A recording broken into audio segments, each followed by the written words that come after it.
They laughed when she brought the water. A table of suits, men with cufflinks and fake smiles, snickered the moment she turned her head and the scar came into view. It slithered down her jaw like a story no one wanted to hear. Her name was Della. Black, 29, a waitress at Rusty's Diner.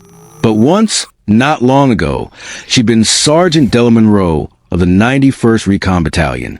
To them, she was just another server with a busted face and tired eyes. They didn't see the steel in her spine or the rhythm in her step that had once marched through enemy fire. They only saw a scar, a flaw, something broken. But one man in the far booth saw more. He hadn't spoken yet. Older, white beard, shoulders still square under a faded army jacket. A quiet observer. But his eyes tracked every gesture, every flinch, every insult. The suits laughed louder when Della accidentally spilled a drop of coffee on the table.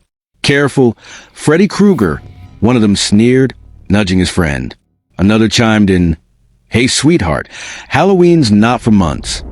They chuckled like cowards behind wine glasses. She didn't flinch. Not this time. Just wiped the table, whispered sorry, and walked away with the same grace she carried a wounded comrade with. But inside, she cracked a little more. Rusty's wasn't glamorous.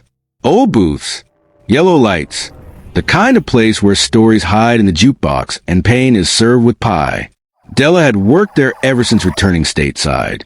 Her discharge papers were honorable. Her nights were sleepless. PTSD doesn't punch a clock. What they didn't know, what they couldn't know, is that Della didn't get that scar in a bar fight or from some abusive boyfriend, like the whispers said. She got saving lives. 3 Marines pinned under fire in Kandahar.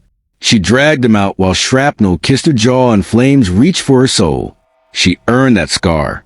She wore it like a silent medal. But this world only sees beauty in smooth skin and silence. Back at the table, one of the men raised his voice. "Hey, I said no onions." He slammed the plate. The others chuckled again, more entertained by the show than the steak. Maybe her ears got burned off too. Della took the plate without a word. Not because she was weak, but because strength sometimes means choosing dignity over confrontation. She walked back to the kitchen, but the burn in her eyes wasn't from onions. That's when the man in the army jacket stood. Slow, deliberate, he adjusted his sleeves.